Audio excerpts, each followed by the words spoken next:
YouTube శ్రోతలకు ధన్యవాదాలు తెలియపరుస్తూ ఈరోజు భగవద్గీత ధారావాహిక ప్రవచనాల లోపల 2వ అధ్యాయం 45వ శ్లోకం నుండి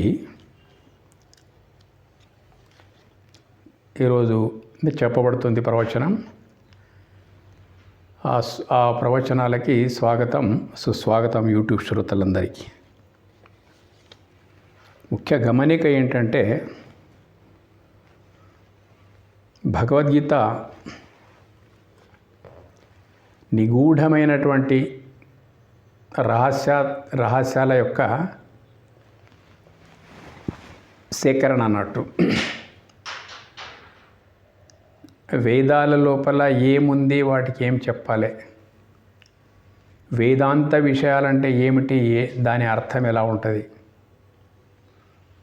ఈ రకంగా వేదాంత విజ్ఞాన సార సర్వస్వంతో సూత్రాలను ఇందులో కూడుకొని ఉన్నాయన్నట్టు.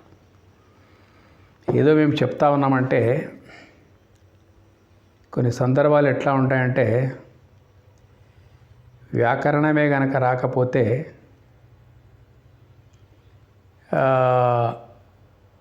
ఎట్లా ఆయన ఏం నేర్చుకోగలరు అంటే, అక్షర జ్ఞానమే లేకపోతే ఆ వ్యక్తికి వ్యాకరణం ఎలా అర్థమవుతుంది? అర్థం కాదు. అట్లాగే శాస్త్రజ్ఞానం, ప్రత్యేకంగా మన హిందువులు సాగర సమానమైన సాహిత్యం ఉన్నప్పటికైనా ఆ సౌభాగ్యానికి నోచుకోవడం లేదు. ఎన్నో ప్రపంచ విద్యలు సాధించి ప్రపంచవ్యాప్తంగా శాస్త్ర సాంకేతిక రంగాల లోపల మన వాళ్ళు ఉర్రూతలు ఊగిస్తున్నప్పటికైనా కానీ, ఒకప్పుడు ప్రపంచ దేశాల వాళ్ళందా కొన్ని వేల సంవత్సరాలు ప్రపంచ దేశాల వాళ్ళందరూ వచ్చి వందల వేల సంవత్సరాల మొదలు ఇక్కడ ఏ జ్ఞానాన్ని పొందినరో ఆ పొందిన జ్ఞానం ద్వారానే ఇప్పుడంతా శాస్త్ర సాంకేతిక రంగాల లోపల ఆయా దేశాల లోపల పురోభివృద్ధి జరుగుతూ ఉంది. అయితే మన దురదృష్టం ఏంటంటే, మనము మాత్రం సనాతన ధర్మం యొక్క గ్రంథాలు ఏవైతున్నాయో వాటికి మనం నోచుకోవడం లేదు. సామాన్య జ్ఞానం కూడా లేదు మనకు. ఒక్క మాటలో చెప్పాలంటే అత్యధిక శాతం జనానికి, అందరికైనా కాదు, అత్యధిక 99.9% జనానికి సనాతన ధర్మం యొక్క సామాన్యమైన జ్ఞానాన్ని కూడా నోచుకోవడం లేదు వాళ్ళు.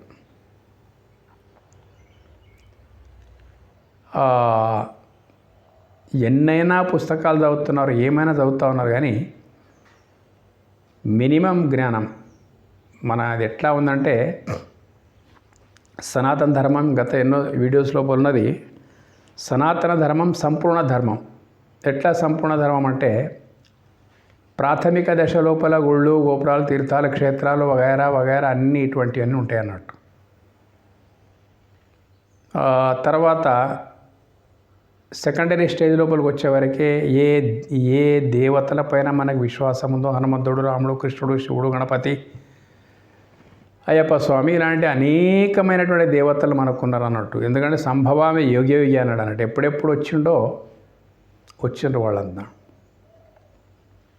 కాబట్టి ఎవరిని ఆశ్రయించినా వాళ్ళ చరిత్రను చదివి చారిత్రక అంశాలు వాళ్ళు ఎట్లయితే నడుచుకున్నారో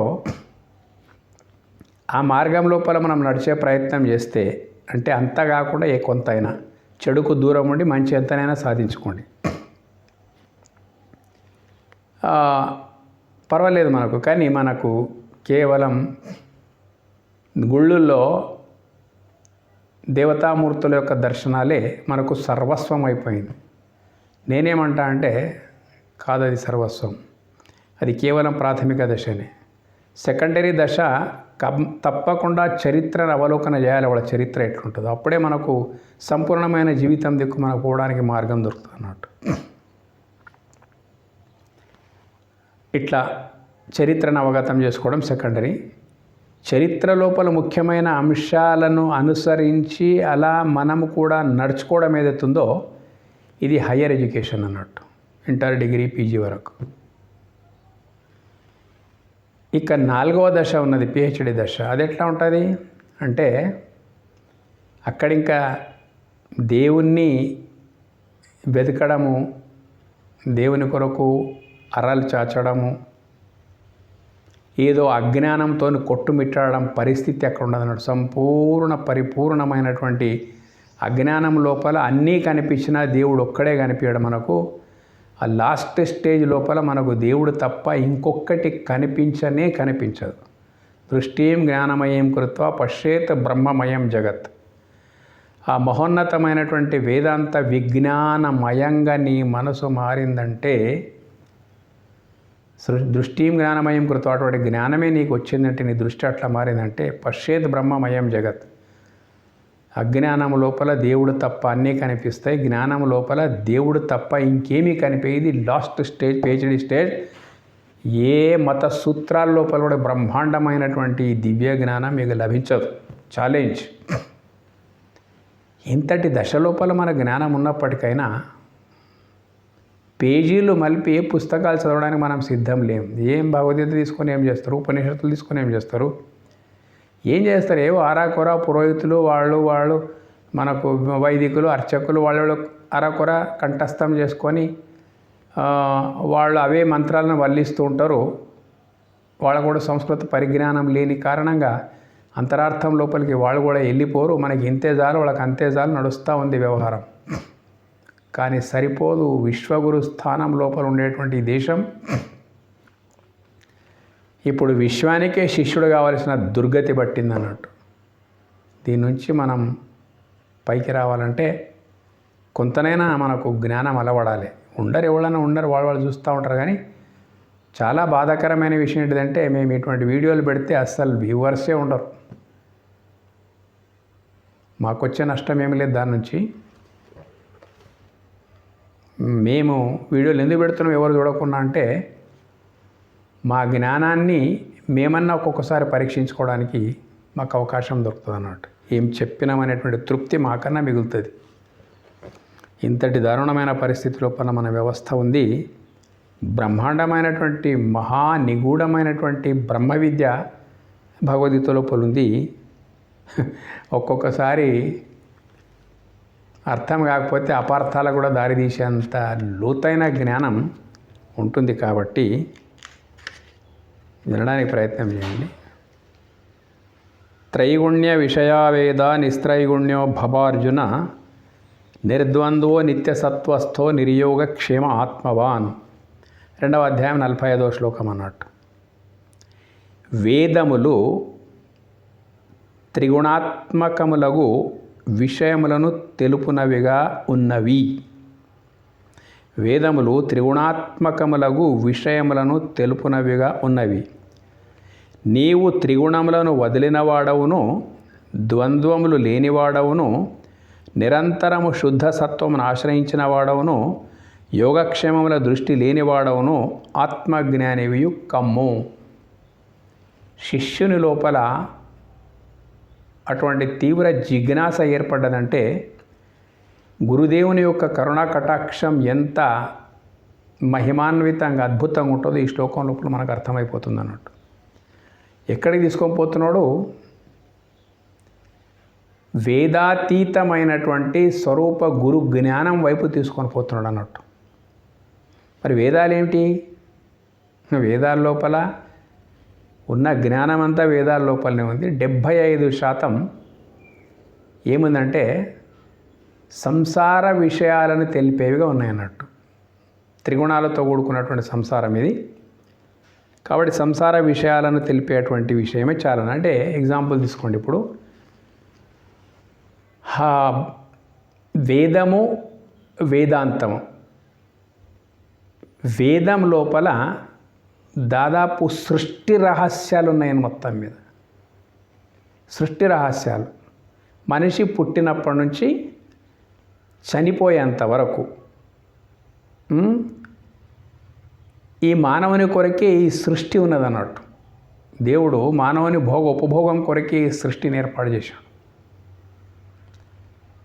అయితే ఇప్పుడు పుట్టి నుండి చచ్చేంత వరకు మనకు ప్రకృతితోనే సంబంధం ఉంది. పంచభూతాత్మకమైనటువంటి ప్రకృతి, సౌరమండలము, రకరకాల గ్రహాలు, ఇవన్నిటితో మనకు భౌతిక జీవితంతో సంబంధం ఉందన్నట్టు. దేహము పాంచభౌతికం ఉంది కాబట్టి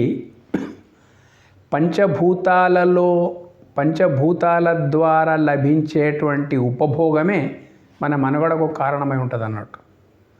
భూమి, జలము, అగ్ని, వాయువు, ఆకాశం, ఈ పంచతత్వాలు నిండి ఉన్నాయన్నట్టు ఇందులోపల. కాబట్టి మన మనుగడకు పుట్టి నుంచి చచ్చేంత వరకు ఏమేమి కావాలనో అంతా ప్రకృతి లోపల ఉన్నది. ఇప్పుడు ఇంత ఒక 100 సంవత్సరాలకి ఇప్పటికి ఎంతో శాస్త్ర పరిజ్ఞానం మనకు ఎంతో అభివృద్ధి అయిందంటే కూడా అలాంటిది ఇంకా ఎంత నిండి ఉందో తెలియదు మనకు. అంతటి జ్ఞానం అనేటువంటి ప్రకృతి లోపల నిండి ఉన్నది. శాస్త్రవేత్తలు దీన్ని అంగీకరించారు. మానవునికి ఉండేటువంటి మేధాస్సు ఏదైతే ఉందో, ఎంత గొప్ప శాస్త్రవేత్తలైనా అందులో కోట్యవ అంశం కూడా ఖర్చు కాలేదంట. మేధాశక్తి లోపల కోట్యవ అంశం కూడా ఖర్చు కాలేదంట. అంతటి మేధ అనేటువంటిది మనిషికి ఉన్నదన్నట్టు. ఇప్పుడు మనం చూస్తున్న శాస్త్ర సాంకేతికాలు ఏవైతున్నాయో ఇంకా ఆ లెవెల్కు ఎదగలేదన్నట్టు. ఎట్లా ఎదగలేదంటే అన్ని రహస్యాలు వేదం లోపల ఉన్నాయి. ఆయా దేశం, ఆయా కాల పరిస్థితులను బట్టి కొంత మానవ మేధస్సు ద్వారానే ప్రకటితమైపోతుంది అన్నట్టు. The whole science and technology nothing but it is the presentation of human brain. మొత్తం నాడు నేడు ఏనాడైనా శాస్త్ర సాంకేతిక రంగ విజ్ఞానం ఏదైతుందో, ప్రకృతి అందు అంతర్గతమైనటువంటి శక్తుల బహిర్గతం ఎట్లా, ఉపభోగం ఎట్లా, ఇటువంటి జ్ఞానం ఏదైతుందో మొత్తం మానవుని యొక్క మేధాస్సు ద్వారా ప్రకటమైపోతుంది అన్నట్టు. ఇప్పుడు చరిత్రలో లభించినటువంటి కొన్ని ఉన్నాయి. ఎక్కడ రామాయణ మహాభారతాల లోపల కూడా ఇటువంటి అద్భుతాలు అప్పుడు వాళ్ళకు అందలేదు. అయితే ఇప్పుడు మనకు అందుబాటు లోపల ఉన్నాయి. ఇట్లా కాలం ప్రకారం జ్ఞానం అనేటువంటిది అంత వేదోక్తమైనటువంటి వేదాంతర్గతమైన జ్ఞానం రకరకాలుగా ప్రపంచం లోపల ఎవరి మేధాశక్తి లోపల నుంచి బయటికి వచ్చినా ఆ మేధాశక్తి ఒక్కటే. దానికి భారతదేశము, అమెరికా, జపాన్, జర్మనీ ఇట్లేముండదు అన్నాడు. మానవుని యొక్క మేధాస్సు, దాని వెనుక ఉన్న ఈశ్వరీయ శక్తి, ఇట్లనే అర్థం చేసుకోవాలి. గతం లోపల లేనివి ఎన్నో ఇప్పుడు మనకు అందుబాటు లోపల ఉన్నాయి. అయితే గతం లోపల ఉన్నవి ఇప్పటికి ఇంకా మనకు అందుబాటు లోపలికి రాలేదు. పురాణ లోపల మనం చూస్తుంటే హనుమంతుడు స్వశరీరం నుంచే రామేశ్వరం నుంచి శ్రీలంకకి వెళ్ళిపోతాడు. చూడండి అది ఎట్లా జరిగింది. అది అట్లా ఎవరైనా ఎగరగలుగుతారా? ఇప్పుడు ఒక మనిషి ఇక్కడ నుంచి అమెరికాకి పోవాలంటే, ఇక్కడ నుంచి లేకపోతే ఢిల్లీ పోవాలంటే ఒక విమానం కావాలి, ఒక వాహనం పైన ఎగురుతూ పోవాలి, హెలికాప్టర్ లాంటివన్నీ మొత్తం మీద. దాని వెనక ఎంతో సరంజామా ఉంటుంది, ఫ్యూయల్ ఉంటుంది, డ్రైవర్ ఉంటాడు, రకరకాలే. కానీ ఆ రోజులు ఎట్లున్నాయి? నారదుడు కూడా సశరీరంగానే అన్ని లోకాలు సంచరించేటువంటి వాడు. హనుమంతుడు కూడా అట్లాగే సంచరించేటువంటి వాడు. ఋషిమునులు కూడా లోకాంతరాలకు ప్రయాణం చేసేటువంటి వాడు. ఎవరు? మన శుక్రాచార్యులు లాంటి వాళ్ళు, గొప్ప గొప్ప అసురీ రాజులు, అసురీ శక్తులు కూడా వాడు రామరావణ యుద్ధం లోపల చూస్తుంటాం. మేఘనాథుడు ఇండివిజువల్గా మేఘాల లోపలికి పోయి యుద్ధం చేస్తూ ఉంటాడు. అంటే అటువంటిది ఉండినా కానీ ఇప్పుడు అందుబాటు లోపల లేదు. అంటే ఒక్కొక్క యుగమును బట్టి ఒక్కొక్కటి, ఏ యుగంలో ఏది వచ్చినా ఇదంతా వేదం లోపల నిక్షిప్తమయ్యి ఉన్న విషయమే. వేదం అంటేనే జ్ఞానం, జ్ఞానంకు మూలమే మానవుని యొక్క మేధాస్సు. ఇట్లా ఉన్నది. అయితే త్రిగుణాత్మకములగు సంసార విషయములు తెలిపినవిగా ఉన్నవి. సత్వగుణము లోక ఉపకారార్థమే తన జ్ఞానాన్ని వినియోగించి, తన జ్ఞానం ద్వారా ఎక్కడ ఎవరికి అపకారం జరగకుండా భగవంతుని యొక్క జ్ఞాన పిపాసి అయి తన యొక్క మేధాశక్తిని అంతా లోకోపకారం కొరకే ఖర్చు పెడతా ఉంటాడు. సత్వగుణం సంక్షిప్తంగా. రజోగుణం అంటే శౌర్య ధైర్య పరాక్రమాలను సంపాదించుకొని చక్కనైనటువంటి పరిపాలన సమాజంకి అందించటందు కొరకు, రాజ్యాధికారం కొరకు నిరంతరం శ్రమిస్తూ ఉంటాడు అన్నట్టు. సత్వగుణం లోపల దైవం కొరకు పరితపిస్తూ ఉంటాడు. రజోగుణం లోపల చక్కని రాజ్య స్థాపన, రాజ్య పాలనకు సంబంధమైనటువంటి ప్రపంచాన్ని శాసించేటువంటి ఒక శక్తి రజోగుణం లోపల. శాసించడము, శాస్త్ర సాంకేతిక విజ్ఞానం యొక్క పురోభివృద్ధి, అన్నీ ప్రపంచ మనుగడకు కావలసిన అన్నీ కూడా సమకూర్చుకునేటువంటి పిపాసతో కూడుకుని ఉండేటువంటిది రజోగుణము. ఆ తర్వాత రాజ్యం యొక్క సుస్థిరత కూడా పాటుపడము.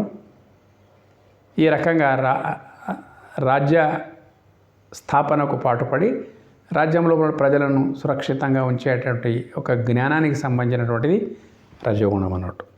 ఇవి రెండు. తమోగుణం ఏమిటిది? తమోగుణం అంటే దాస్య భావననే ఉంటుంది అక్కడ. అంటే సొంత జ్ఞానము ఉండదు. ఎవరో ఏమో చెప్తే ఆ చెప్పింది తూచా తప్పకుండా ఆచరించగలిగేటువంటి స్థోమతనే ఉంటుంది మనిషి లోపల. ఇది తమోగుణం. ఎవరికైనా ఉండవచ్చు. ఈ గుణాలు ఉన్నప్పుడు ఈ 3 లక్షణాలు మనం అంటే కొంచెం సొంత జ్ఞానం లేకుండా పరులపై ఆధారం పడి పరులు ఏం చెప్తే అది వినడం తప్ప స్వంత ఆలోచనలు అనేటువంటివి ఉండయి. కొంచెం మందమతి ఉంటుంది, నిద్ర, ఆలస్యం, ఇటువంటి ఇవన్నీ ఉంటాయి అన్నట్టు మొత్తం మీద. అలాంటి వాళ్ళు మనకు ప్రపంచంలో కనిపిస్తూనే ఉన్నారు. ఒకటే కుటుంబంలో ఒకడు సత్వగుణంతో ఉంటాడు, వానికి పుట్టినోడే వాడు రజోగుణంతో ఉండొచ్చు, ఇక వానికి పుట్టినోడు తమోగుణంతో ఉండొచ్చు. ఇట్లా ఇది మనిషి యొక్క మానసిక స్థాయిని సూచించేటువంటిది గుణం. ఇవి త్రిగుణాలు. వీటితోనే సంసారం నడుస్తూ ఉంది. అంటే పరోపకార పరాయణులైనటువంటి మహాత్ములు కావాలి ప్రపంచానికి, అంటే గొప్ప పరోపకార పరాయణులు కావాలి.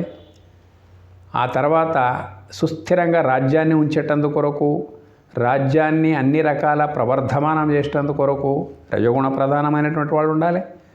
తమోగుణం అంటే మరి వీళ్ళిద్దరు ఉంటే వీళ్ళకు పని చేసి పెట్టేటోళ్ళు ఎవరు మొత్తం మీద. కాబట్టి చెప్పింది వినుకుంటా తూచా తప్పకుండా ఆదేశాలను పాటిస్తూ వెనకకి తిరిగి చూడకుండా ముందుకు మాత్రమే తన యజమానులు చెప్పినటువంటి పని ఏదైతుందో దాన్ని కొనసాగించుకుంటూ పోయేటువంటిది. అంటే కొంచెం అటువంటి ఎక్కువ జ్ఞానం సొంతది లేకుండా వేరే వాళ్ళ జ్ఞానం యొక్క ఆధారంతోనే బ్రతకడం తమగుణం. ఇవన్నీ ఉంటాయన్నట్టు. ఈ సంసార విషయాలను తెలుపునవిగా ఉన్నవి వేదం లోపల 75% ఇట్లా ఉన్నదన్నట్టు ఉండని. అయితే ఇప్పుడు అర్జునునికి ఏమంటున్నాడంటే ఇక్కడ అర్జును లోపల ఇవన్నీ ఉన్నాయి. సత్వగుణము అంటే మంచి పాశుపతాస్త్రాన్ని పొందిండు, ఇటువంటి అన్నీ తపస్సు ఉన్నాయి. సత్వగుణం ఉన్నది. రజోగుణం అంటే జగదేక వీరుడుగా ప్రఖ్యాతిగాంచిండు. రజోగుణం కూడా ఉన్నదన్నట్టు. కాబట్టి ఈయనకి ఇక పొందవలసింది ఏమున్నది? ఏమీ లేదు, అన్నీ పొందిండు. అంటే సత్వగుణము, రజోగుణము ఇవన్నీ ఉన్నాయన్నట్టు. సత్వగుణం ఉండబట్టే యుద్ధం చేయమని చెప్పేస్తే వద్దు, ఇదంతా నష్టదాయకము, రక్తసిక్తం, అట్టిట్లా అన్నాడు. సత్వగుణం యొక్క ప్రభావం అది. కానీ ఇక్కడ దుష్ట సంహారం కొరకు ఏం కావాలనో అది చెప్తా ఉన్నాడు. ఇప్పుడు రజోగుణం లోపలికి వచ్చేస్తున్నాడు. అంటే ఏమి పరులకు అపకారం చేయడం కాదు, రాజ్యధర్మాన్ని కాపాడటం కొరకు రజోగుణం లోపలికి వస్తున్నాడు. తర్వాత ఈయనకి ఏమీ లేదనే ప్రసక్తి లేదన్నట్టు. ఇంద్రుని యొక్క అర్ధసింహాసనం మీద కూర్చొని వచ్చిండు. ద్రోణాచార్యుని సమస్త విద్యలు నేర్చుకొని వచ్చేసిండు. శివుని మెప్పించి పాశుపతాస్త్రం పొందిండు. జగదేక వీరుడు ప్రఖ్యాతిగాంచిండు. ఇంకా ఆయనకు ఏ కొదవలేదు. కాబట్టి ఇప్పుడు నీకు అది ఎందుకయ్యా, ఇప్పుడు మెల్లగా బయటికి రా, త్రిగుణములు వదిలిన వాడవును. త్రిగుణాల నుంచి సాధించేదంతా నువ్వు సాధించుకున్నావు. ఇప్పుడు వాటి నుంచి బయటికి రా. ద్వంద్వములు లేనివాడవును. ఇప్పుడు ఇంటర్లో ఉన్నవానికి 9th 10thతో ఇట్లా అవసరం లేదో నీకు కూడా ఇప్పుడు ఇదంతా దాటిపోయినావు నువ్వు. ఇప్పుడు త్రిగుణములను ఇంకా అవుట్తో ఎక్కువ పని తీసుకోకు. ద్వంద్వములు లేనివాడవును. ద్వంద్వములు అంటే సుఖము, దుఃఖము, లాభము, నష్టము, జయము, అపజయం. వీటిని దాటిపో నువ్వు. కాలం ఏ సమయానికి ఏది ఎవరి ద్వారా చేయించాలన్నది కాలం చేయిస్తూ ఉంటుంది. కాబట్టి ద్వంద్వములంటే నీకు సుఖం వచ్చినా దుఃఖం వచ్చినా రెండింటి లోపల చెలించబోకు. లాభమైన నష్టమైన చెలించబోకు. జయమైన అపజయమైన స్పందించబోకు. ద్వంద్వం లేనివాడవును. నిరంతరం శుద్ధ సత్వమును ఆశ్రయించిన వాడను. సత్వగుణం అంటే భగవంతుని వెతుకులాట, జిజ్ఞాస ఉంటుంది అన్నట్టు. ఇప్పుడు ఏమంటే కూడా స్టెప్ పైకి పోమంటారు. శుద్ధ సత్వం అంటే నీకు నేను చెప్పబోయే విషయాలుతోని నిరంతరము పరమాత్ముని యొక్క అనుసంధానం లోపల నీవు ఉండగలుగుతూ శుద్ధ సత్వం అని దానికన్నా సత్వం మీద, సత్వగుణం మీద నిరంతరం పరమాత్ముని యొక్క అనుసంధానం లోపల నీవు ఉండగలుగుతావు. ఆశ్రయించిన వాడవును. యోగక్షేమంలో దృష్టి లేని వాడవును. నీకేమి చేసే ప్రయత్నం నీ ముంగడ శ్లోకాలు వస్తున్నట్టు చేసే ప్రయత్నం నీ విద్యుక్త ధర్మం ఏమవుతుందో అది నీవు చక్కగా నిర్వర్తించు. యోగక్షేమం అంటే ఏదో పొందాలి, ఏదో కాపాడుకోవాలనేటువంటి దృష్టి కూడా పక్కన పెట్టు.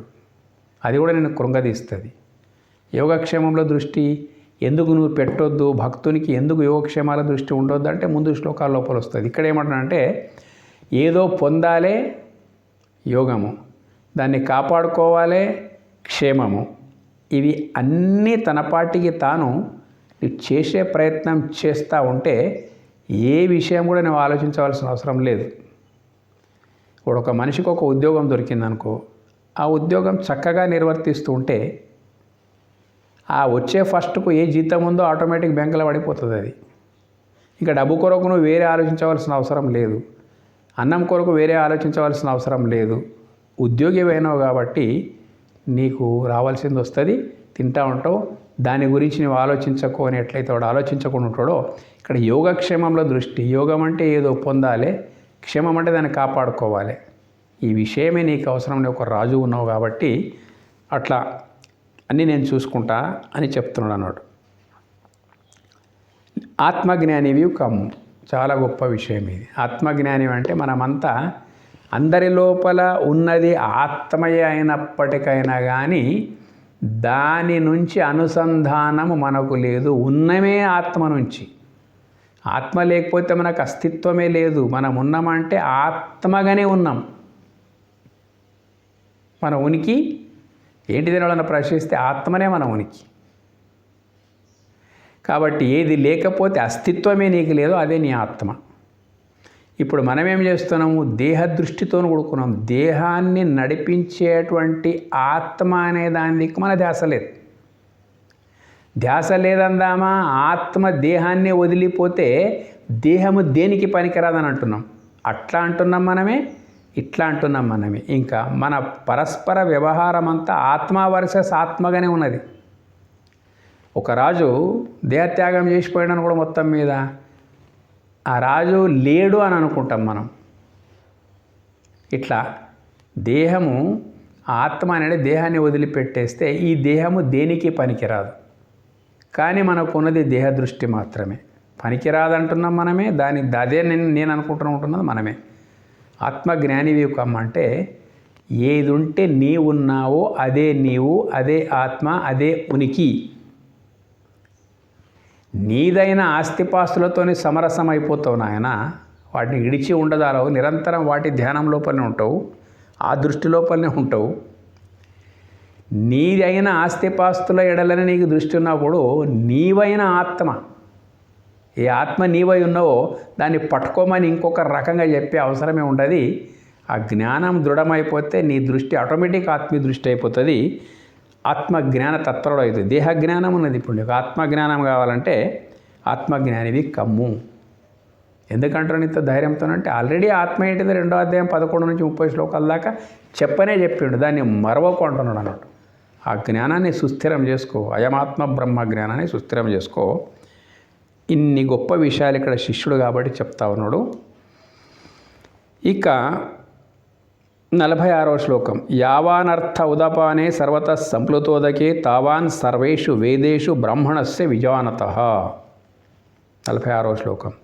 యావానర్థ ఉదపానే సర్వతః సంప్లుతోదకే తావాన్ సర్వేషు వేదేషు బ్రాహ్మణస్య విజానతః. ఇక్కడ కూడా ఏదైతే ఆత్మజ్ఞానివి కమ్ము అని ఆ శ్లోకం లోపల అంటున్నాడు కదా, దానికే బ్రహ్మజ్ఞానం అంటారు, దానికే బ్రహ్మీ దృష్టి అంటారు. రకరకాల పేర్లు ఉంటాయి అన్నట్టు. ఆ పరమాత్మనికి ఎన్ని పేర్లు ఉన్నాయో ఆత్మకు అన్ని పేర్లు వర్తిస్తాయి. ఎందుకంటే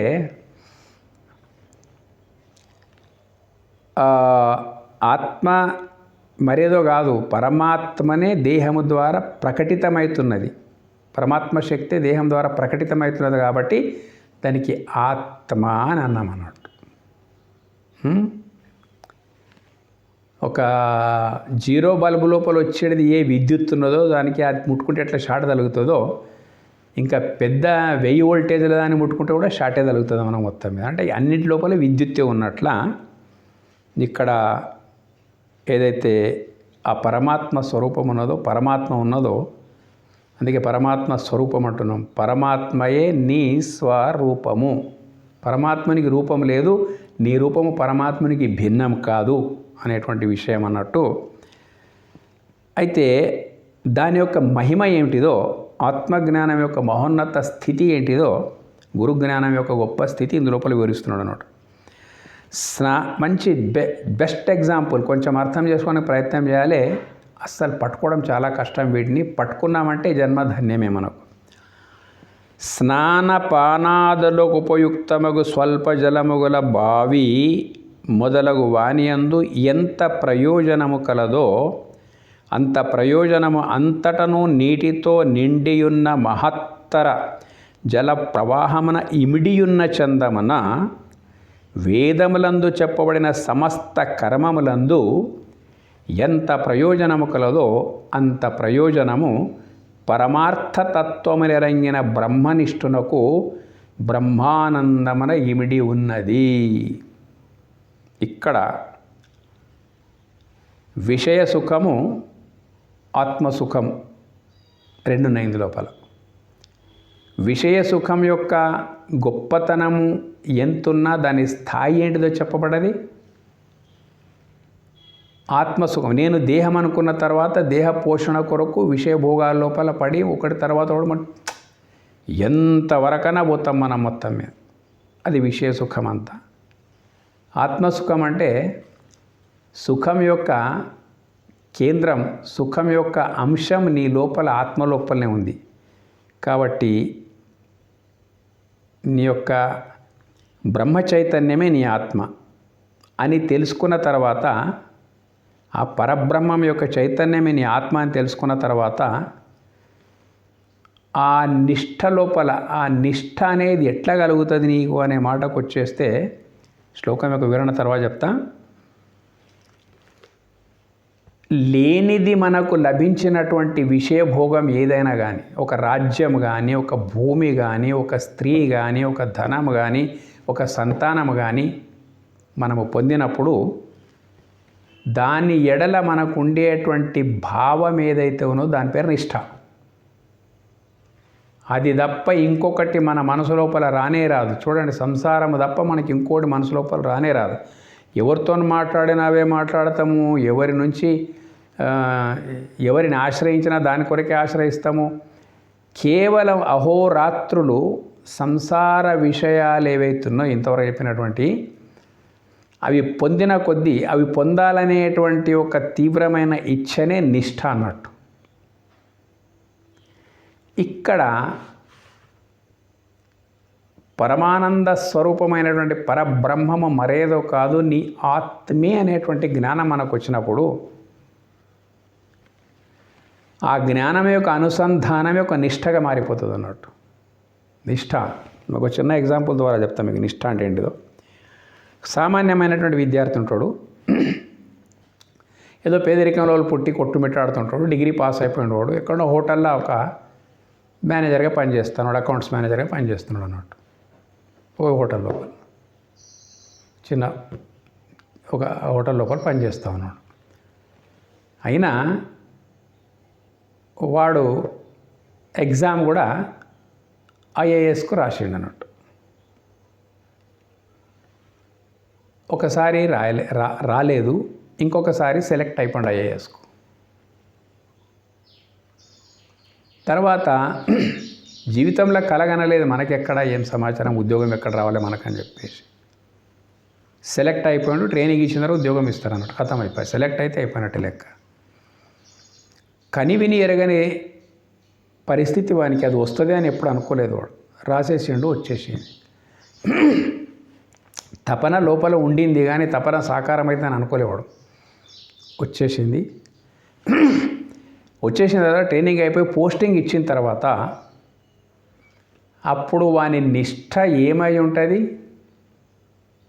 I am the IAS officer, నేను ఈ జిల్లాకు గొప్ప అధికారిని, ఈ జిల్లా సర్వము నా అనుశాసనం లోపలనే ఉంటుంది, ప్రజలకు ప్రభుత్వానికి నేను అనుసంధానకర్తను అనేటువంటి ఒక గర్వం అనేటువంటిది ఆ లోపల మనిషి లోపల వచ్చేసి నేను ఇప్పుడు ఏమున్నా ఒక హోటల్ అకౌంట్స్ రాసే మేనేజర్ను కాని ఇప్పుడు ఏమైపోయింది? ఇప్పుడు నిష్ఠ, ఆ ప్రభుత్వ ఆదేశాలు ఏమొస్తుంటే ఎట్లొస్తుంటే దాన్ని ఎట్లా ఇంప్లిమెంట్ చేయాలి, ఎవరితో ఎట్లా అదే నిష్ఠ లోపల ఉంటాడు ఎప్పటికీ. అదే ఇచ్ఛ, అదే చింతన లోపల ఉండదు, దాని పేరే నిష్ఠ. ఇది గురుముఖంగా నా స్వరూపం మరేదో కాదు, నా అస్తిత్వమే పరమాత్మ అయినప్పుడు ఇంకా నేను ఎట్లుండాలి? నాలో నేనంటున్నది పరమాత్మ అయినప్పుడు నేను దానికి వేరే ఎక్కడా? ఆలోచిస్తే సత్సంగాల ద్వారా, ఇది పరిప్రశ్నల ద్వారా అర్థమయ్యేటువంటి విషయం ఉంటుంది. 1,00,000 ప్రశ్నలు వస్తాయి దీని విషయం లోపల. కానీ అన్నింటినీ తొలగించేటువంటి సత్తా సద్గురువులకు ఉంటుంది అన్నట్టు. బ్రహ్మనిష్ట ఎంత గొప్పది అనంటే, ఒక వ్యక్తి ఇంతవరకు చెప్పినట్ల వేదాల లోపల 75% విషయభోగాలకు సంబంధించిందే, త్రిగుణాత్మకమైన సంసార విషయాలు తెలిపేది కానీ ఉన్నదన్నట్టు. అయితే నేనొకడిని ఒక పరిశ్రమ జరిపి ప్రకృతి ద్వారా ప్రాప్తమయ్యేటువంటి ఉపభోగాలు చాలా దివ్యమైనటువంటి గొప్ప గొప్ప ఒక రాజభోగాలు ఎంత గొప్పవి కానీ, 100 అశ్వమేధ యాగాలు చేసి ఇంద్రలోకంకు పోయినప్పటికైనా కానీ అక్కడ దొరికేటువంటి ఇంద్రియ విషయ సంబంధమైనటువంటి ఐహిక సుఖాలే తప్ప అక్కడ మళ్ళీ పోవడము రావడం అనేది ఉంటుంది. ఎంతో కష్టపడాలి లోకం లోపల. తర్వాత ఎన్నెన్నో యజ్ఞాలు, ఆ యజ్ఞాలు ఎట్లా చేయాలో నేర్చుకోవడము, చేయించడము, డబ్బు ఖర్చు పెట్టడము, గొప్ప గొప్ప విద్యలు నేర్చుకున్నటువంటి వాళ్ళంతా అట్లా సమకూరి విశ్వ కళ్యాణం కొరకు అనుకోండి. విశ్వ కళ్యాణం అనేది భౌతికమైనటువంటి అభివృద్ధి, అందరూ సుభిక్షంగా ఉండాలి. ఇటువంటి అన్నీ చేస్తూ పోవడం ఏదైతుందో ఇక్కడ స్నానపానాదులకు పోయితో స్వల్పజలం. అయితే ఆ కర్మకాండ ఏదైతుందో ఆ కర్మకాండనంతటిని కూడా ఇంట్లోపల బావులు ఉంటాయి కదా, వ్యవసాయ బావులు అనుకోండి, ఇంట్లోపల ఉండే బావులు అనుకోండి, పూర్వకాలంలో ఉండేటువంటి బోర్లు అనుకోండి, ఆ స్థానం లోపల ఇప్పుడు ఆ బావిలో ఎంత నీళ్లు ఉంటాయో ఆ నీళ్లు స్నానపానాదులకు సరిపోతాయి, అంతేనా? అట్లాగే ఈ కర్మకాండను ఆచరించడం ద్వారా వచ్చే స్వర్గాది ఫలితాలన్నీ కూడా, ఇంత గత శ్లోకాల లోపల చెప్పినాం, స్వర్గాది ఫలితాలన్నిటికీ ఒక బావి జలంతో పోలుస్తూ ఉన్నాడు ఇక్కడ. వేదోక్త కర్మానుష్ఠానం అశ్వమేధం నుంచి అగ్నిహోత్రం నుంచి అశ్వమేధం వరకు ఉండేటువంటి సమస్త యజ్ఞ యాగాదులు ఆచరించడం ద్వారా వచ్చేటువంటి ఇహ పర ఫలాలన్నిటినీ కూడా అవి మనసుకు సంబంధించినటువంటిగానే వర్ణిస్తాను అన్నట్టు. కాబట్టి చిన్న బావి లోపల ఉన్న నీటితో పోలుస్తూ ఉన్నాడు. సరిపెట్టుకొని దేహ సంబంధమైనటువంటి వాటికి ఈ భోగాలన్నీ దానికి మ్యాచ్ అయిపోతే సరిపెట్టుకో. అయితే ఇక్కడ మహత్తర జల ప్రవాహం దేన్ని అంటున్నాడు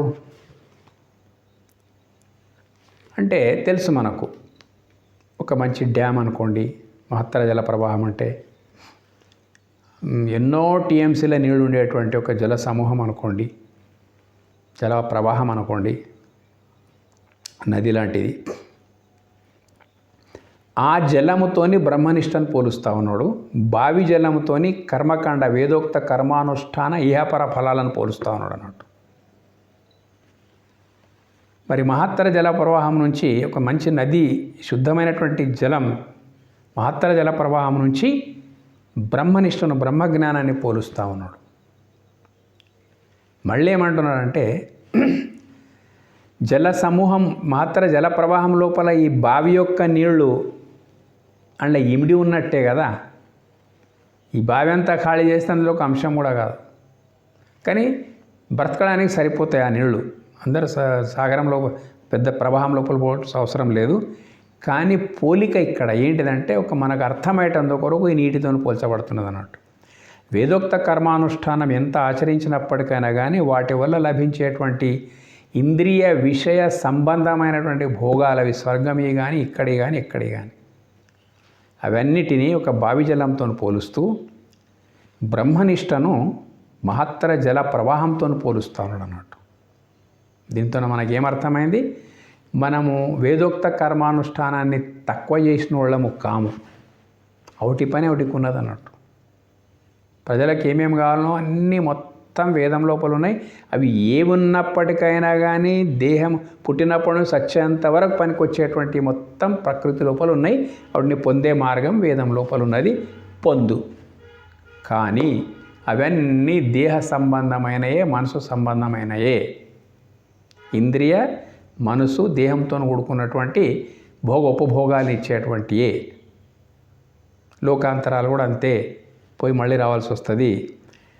కానీ సాక్షాత్తు కైవల్య సుఖం అంటే నేనేమున్నాను, కోహం అంటే సోహం, నేనేమున్నానంటే దేహం ఉన్నాను అనుకుని ప్రశ్నించుకుంటున్నావు. కానీ నీకు జవాబు దొరికిందనుకో, సోహం, శివోహం. ఈ నా లోపల ఉండేటువంటి నేను అనేది ఆ శివతత్వమే, ఆ బ్రహ్మతత్వమే అనేటువంటిది గురుముఖంగా నీకు తెలిసిన తర్వాత విషయ అనుభవం ఎట్లయితే మనిషి లోపలికి వస్తున్నదో బ్రహ్మానుభవం కూడా అట్లాగే మనిషి లోపలికి వస్తుంది అన్నట్టు. ఇది కొంచెం సాధన చేసి పరిప్రశ్నల ద్వారా తెలుసుకుంటే కానీ అర్థమయ్యే విషయం ఉన్నది అన్నట్టు. అటువంటి కోహం అంటే సోహం, శివోహం. నీవెవరు అంటే నేను, సో అంటే అదే అయి ఉన్నాను. శివోహం అదంటే ఏమిటిది? ఆ శివస్వరూపమే నా స్వరూపమై ఉంది. నా స్వరూపము శివుని కంటే భిన్నం లేదు. ఎక్కడ నేనున్నానో ఆ నేననే దాని లోపలనే శివ చైతన్యం ఉన్నది. ఇట్లా బాగా ఆలోచిస్తే నా అస్తిత్వమే లేదు. ఉన్నది అంటే శివమయమై ఉన్నది. సర్వమిది వాసుదేవ. కాబట్టి ఏమైపోయాడు మనిషి? తన ఇంటి నుంచి ఒక బాటల్లో నీళ్ళు తీసుకొని పోయి సముద్రంలో కలిపేసినాం అనుకోండి, మళ్ళీ నీకు చేతికి రావు. ఏమైపోతే సముద్రం మళ్ళీ నువ్వు కావాలంటే దొరకాయి. అట్లాగే బుడగలు ఏవైతున్నాయో, నీటిపైన వచ్చే బుడగలు నీటిపైనే ఉంటాయి. బుడగ ఉన్నంతసేపు బుడగగా ఉంటాయి. ఆ తర్వాత గాలికి పగిలిపోయిందంటే జలం అయిపోతుంది. అట్లాగే ఈ దేహం అనేటువంటిది ఒక బుడగలాకు వచ్చింది. ఇది పతనం అయిపోయిందంటే లోపల ఉండే ఆత్మ మాత్రం ఎక్కడ పోదు. మనిషి అస్తిత్వమే ఆత్మ. కాబట్టి ఈ జ్ఞానముతో ఎప్పుడైతే నీకు అనుసంధానం జరిగిపోతుందో నీకు వచ్చేటప్పుడు బ్రహ్మనిష్ట. ఆ బ్రహ్మనిష్ట, బ్రహ్మానందం యొక్క పోలిక దేంతో ఉన్నదంటే సద్గురు జ్ఞానం ఏదైతుందో దీన్నే హనుమంతుడు కూడా కోరిండు అన్నట్టు రాముని ద్వారా. దీన్నే రాముడు కూడా కోరిండు వశిష్ఠుల వారి ద్వారా. దీన్ని అయ్యప్ప స్వామి కూడా కోరిండు శివుని ద్వారా, అంటే కార్తికేయుడు కూడా కోరిండు అన్నాడు. అంటే ప్రపంచం లోపల పరంపరాగతంగా ఈ గురు శిష్య సంబంధం నడుస్తూ వస్తున్నది అన్నట్టు. నీలో నేనంటున్నది పరమాత్మ స్వరూపమే, పరమాత్మే అని చెప్పేసి నీ వేసే పరిప్రశ్నలకు అద్భుతమైనటువంటి రీతి లోపల నీ పాత్రతను బట్టి గురువు కనుక సమాధానపరిచినట్లయితే అప్పుడు నువ్వేమైపోతావు? అహం బ్రహ్మాస్మి అయిపోతావు అన్నట్టు. ఆ బ్రహ్మానందం లోపల ఈ విషయ సుఖమంతా వేదోక్తమైన కర్మానుష్ఠాన ఫలితాలతో వచ్చేటువంటి భోగ భాగ్యాలన్నీ కూడా ఆత్మజ్ఞానము బ్రహ్మానందం లోపల అంశమాత్రమై ఉన్నాయని అర్థం అన్నట్టు. బ్రహ్మజ్ఞానం యొక్క స్థితి అంత గొప్పది. ఈ మాట చెప్పిన తర్వాత 47వ శ్లోకం లోపల చాలా అద్భుతమైనటువంటి వ్యవహార రహస్యం ఉన్నదన్నట్టు. సంసార వ్యవహారం యొక్క రహస్యం ఏమున్నది, సంసారం అనేటువంటిది ఇందులోపల ఉన్నది. కర్మణ్యేవాధికారస్తే మా ఫలయిషు కదాచన మా కర్మఫల హేతుర్భూ మాతే సంగోస్త్వ కర్మణి. కర్మణ్యేవాధికారస్తే మా ఫలయిషు కదాచన మా కర్మఫల హేతుర్భూ మాతే సంగోస్త్వ కర్మణి. అర్థం, ఇంతవరకు బ్రహ్మనిష్టను గురించి చెప్పి ఇక్కడ నిష్కామంగా కర్మలను ఆచరిస్తూ పో అని చెప్పేస్తున్నాడు అన్నట్టు. నీకు కర్మ చేయుట ఎందే అధికారము కలదు. కర్మఫలములను ఆశించడం ఎందు ఏనాడును నీకు అధికారము లేదు. కర్మఫలములకు నీవు కారణభూతుడవు కాకుము, మరియు కర్మలు మానుట ఎందును నీకు ఆసక్తి కలగకుండా కాక. చాలా అద్భుతమైనటువంటి మాటలు ఉన్నాయి. మొత్తం మీద కర్మ పంచభూతాత్మకమైనటువంటి ప్రకృతి లోపలనే మనం ఏం చేస్తున్నాము, కర్మ సల్పుతా ఉన్నాం. మన ఇంద్రియాలు, పంచ జ్ఞానేంద్రియాలు, పంచ కర్మేంద్రియాలు ప్లస్ మనస్సు ప్రకృతితోని సమరసమై జరిపేటువంటి జీవన యాత్ర ఏదైతుందో ఇది కర్మ ప్రధానమైన ఉందన్నట్టు. మొత్తం మీద కర్మలు చేయకపోతే మనం బ్రతకలేం. కర్మలు పంచ జ్ఞానేంద్రియాలు, పంచ కర్మేంద్రియాలు, మనస్సు, బుద్ధి, అహం ప్రత్యయం ఇవన్నిటితోని ప్రకృతి పైన విరుచుకుపడుతున్నాం మనం. ప్రకృతిని మతించేటువంటి ఒక పెద్ద ప్రజ్ఞ మన దగ్గర ఉంది కాబట్టి ఈ పని చేసేంతవరకు వీల్లేదు మనకు. పంచభూతాత్మకమైన శరీరం ఉన్నది కాబట్టి పంచభూతాల మీద మనకు అధికారం ఉన్నది అన్నట్టు. ఇప్పుడు ఏ తండ్రికి మనం పుడతామో, ఏ అంశం మన లోపల ఉంటుందో ఆ తండ్రి యొక్క ఆస్తి మీద మనకి ఎట్లయితే అధికారం వస్తుందో, పంచభూతాత్మకమైన దేహం ఉన్నది కాబట్టి దీన్ని పోషించాలంటే పంచభూతాల యొక్క సహకారం కావాలి. గాలి లేకుండా బ్రతకలేము, అగ్ని లేకుండా బ్రతకలేము, భూమి లేకుండా బ్రతకలేము, అన్నం లేకుండా బ్రతకలేము, అవకాశం ఇచ్చేటువంటి ఆకాశం లేకుండా బ్రతకలేము మనము. ఇట్లా భూమి, జలము, అగ్ని, వాయువు, ఆకాశం పంచభూతాలు ఏవైతున్నాయో మన మనుగడకు కారణభూతమైనవి అన్నట్టు. వీటి మంథనమే కర్మ. అయితే వీటి మీద నీకు అధికారం ఉన్నది. చేస్తూ పో, చేస్తూ పో, చేస్తూ పో. నీ శక్తి సామర్థ్యం కొద్దీ చేస్తూ పో. సంసారం అట్లాగే చేస్తున్నాం. కర్మఫలం ఆశించడం నీకేనాడో అధికారం లేదు. మనం కర్మ చేసిన తర్వాత మన దగ్గర ఒక బలహీనత ఏముందంటే, చేసే కర్మకు నీవనుకున్నటువంటి ఫలితమే రావాలి, నీవనుకున్నట్టే కర్మఫలం ఉండాలి అనేటువంటి ఒక భావన మనకున్నదన్నట్టు. కానీ అట్లా లేదు.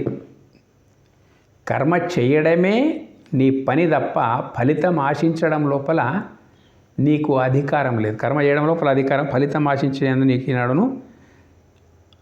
ఏనాడు నీకు అధికారం లేదు. అధికారం కర్మ చేయడం లోపలనే ఉన్నది. ఫలితం ఖచ్చితంగా ఇదే కావాలని ఆశించడం లోపల నీకు అధికారం లేదు. కర్మఫలములకు నీవు కారణభూతుడు కాకుము. ఒక అహంకారం ఉన్న మనిషి లోపల ఏంటిదంటే, ఇలా రెండు అర్థాలు వస్తాయి. ఈ కర్మ ఒక బద్ధమైన అహంకారం లోపల ఇది నేను అనేటువంటి దేహ తాదాత్మ్యత భావం నుంచి ఇది నేను చేస్తున్నా అనే భావం నీకు ఏదైతుందో, నా కారణంగానే ఇది జరుగుతుందనే భావం నీకైతుందో అది తప్పు. అసలు నీవెవరో తెలుసుకుంటే నీ కారణం అక్కడనే అంతర్లీనం అయిపోతుంది అన్నట్టు. కాబట్టి ఇక్కడ ఏమంటున్నాడు, ఈ కర్మ ఫలితము అనుకూలం వచ్చినా ప్రతికూలం వచ్చినా ఈ దానికి కారణము నేనే అనేటువంటి బద్ధమైన అహంకారం లోపల నుంచి బయటపడు నువ్వు. అరే మరి కర్మలు చెయ్యాలి, ఫలితం ఆశించకూడదు, మనం కారణభూతులం కావద్దంట, ఇంకేం పని, ఇదంతా మనం చేస్తేం చేయకపోతేమనే భావన కూడా నీ లోపల రాకూడదు. కర్మలు మానుట ఎందు నీకేనాడు ఆసక్తి కలగకుండుగాక. కర్మలు మానితే ముంగడి మూడో అధ్యాయం లోపల వస్తున్నట్టు. ఇక్కడ అందుకొరకే ఇవన్నీ ఇంత కట్టుబాటు లోపల మన చేతిలో ఏమీ లేదు. కర్మలు చేయాలంట, ఫలం ఆశించొద్దంట, కర్మఫలాలకు నేను చేసినాను అనుకోవద్దంటే, ఇవన్నీ అన్న తర్వాత ఇంకెందుకు అని కర్మలు మారడం లోపల ఆసక్తి కలిగే అవకాశమును కూడా త్రుంచివేస్తున్నాడు ఇక్కడ. ఇది శ్లోకం యొక్క సారాంశం. ఇప్పుడు మనం సంసారానికి అనువదించుకుందాం. దీనికి ఉదాహరణకి మనం చేస్తున్నటువంటి సంసార కర్మ ఏదైతే ఉన్నది కదా, జ్ఞానం వచ్చిన తర్వాత ప్రారంభించినటువంటి కర్మ ఇది ఏదైతే ఉందో చాలా విచిత్రమైనటువంటిది. ఏంటంటే చదువుతూ ఉన్నాం, చదువు అంతే,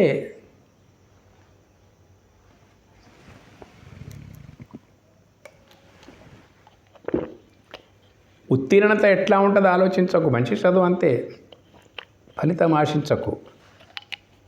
మా తర్వాత ఉద్యోగం వస్తే రావచ్చు, రాకపోవచ్చు. జీవనోపాధికారికి ఏదో పని చేస్తున్నావు, నీవు అనుకున్నట్లు కావచ్చు, అనుకున్నట్లు కాకపోవచ్చు. తర్వాత భార్య పిల్లలతో కొనసాగుతూ ఉన్నావు, సరే కొనసాగు. అయితే ఇక్కడ మనకు పనికొచ్చే విషయం ఏంటిదంటే, ఇవన్నీ కూడా పనికొచ్చేటివి. మనం చేస్తున్నటువంటి సంసారం లోపల ఆస్తుల అంతస్తుల ద్వారా ఆశించేటువంటిది, సంతానం ద్వారా ఆశించేటువంటిది, పదవుల ద్వారా ఆశించేటువంటిది, సమాజం ద్వారా ఆశించేటువంటిది, తన వాళ్ళ ద్వారా ఆశించేటువంటిది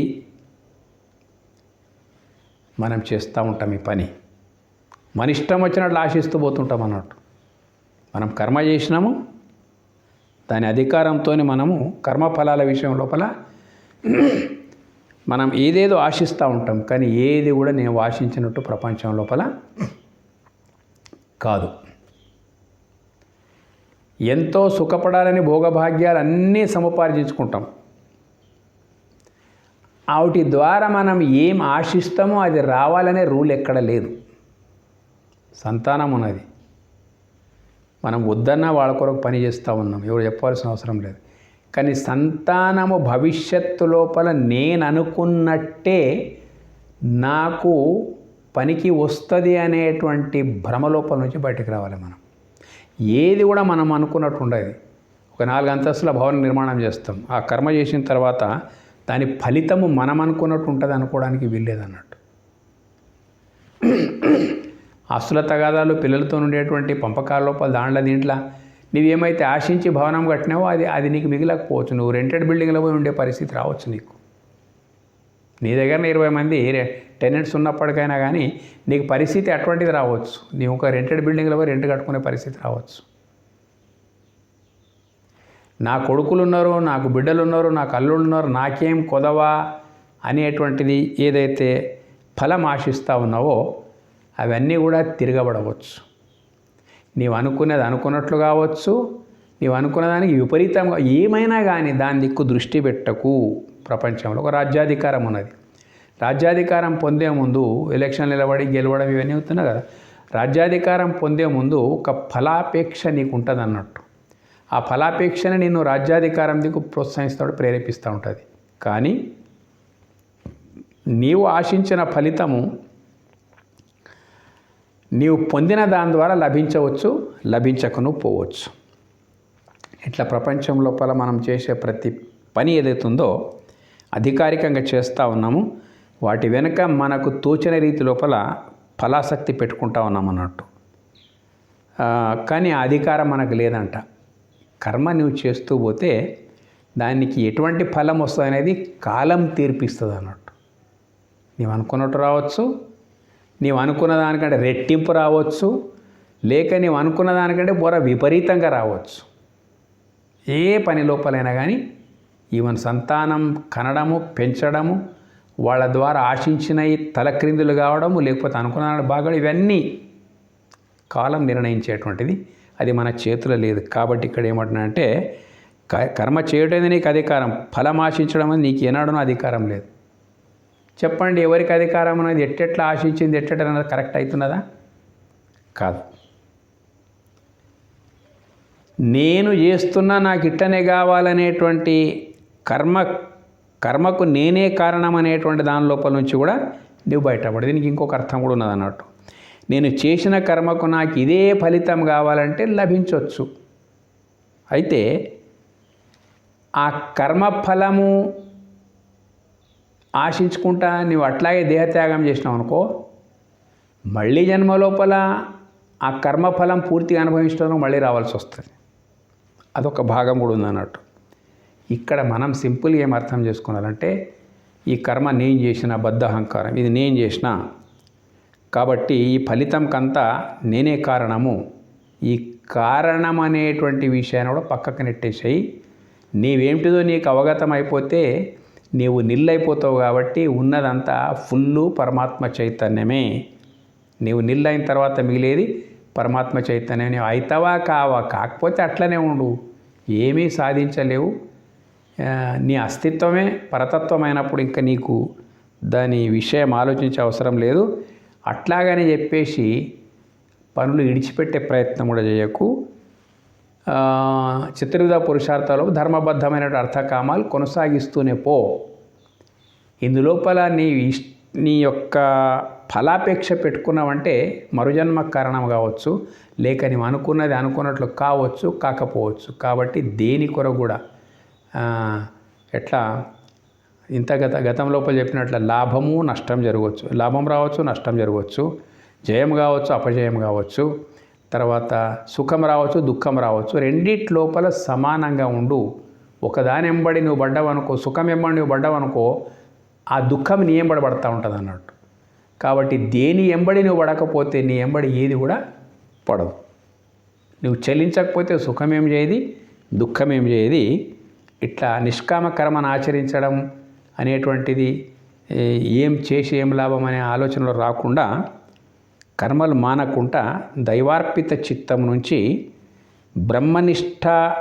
బ్రహ్మానందం లోపల ఉండి బ్రహ్మనిష్ట తత్పరుడు అయిపోయి అందరి మాదిరి నువ్వు కర్మలు ఆచరించవచ్చు అనేటువంటి విషయం ఇక్కడ చెప్తా ఉన్నాడు. ఈ 3 శ్లోకాలు అయిపోయినాయి. 48వ శ్లోకం రేపటి నుంచి కొనసాగుతూ ఉంటుంది. ఇది మీకు నచ్చితే సబ్స్క్రైబ్ చేయండి, లేకపోతే కనీసం మీరైనా వినండి. మీరు విన్నా వినకపోయినా దేవుడు మనకిచ్చిన జ్ఞానం ఏదైతుందో ఆల్రెడీ మేము ఒక దగ్గర సమకూర్చి పెడతా ఉన్నాము. ఆ దేవుని యొక్క రుణం లోపల నుంచి బయటపడిపోతాం అన్నట్టు. దేవుడు మాకు ఇచ్చిన జ్ఞానం ఏదైతుందో మేము వితరణ చేయకపోతే అది మంచిది కాదు. ప్రభుత్వం ఒక కలెక్టర్కు బడ్జెట్ శాంక్షన్ చేస్తుంది అన్నట్టు.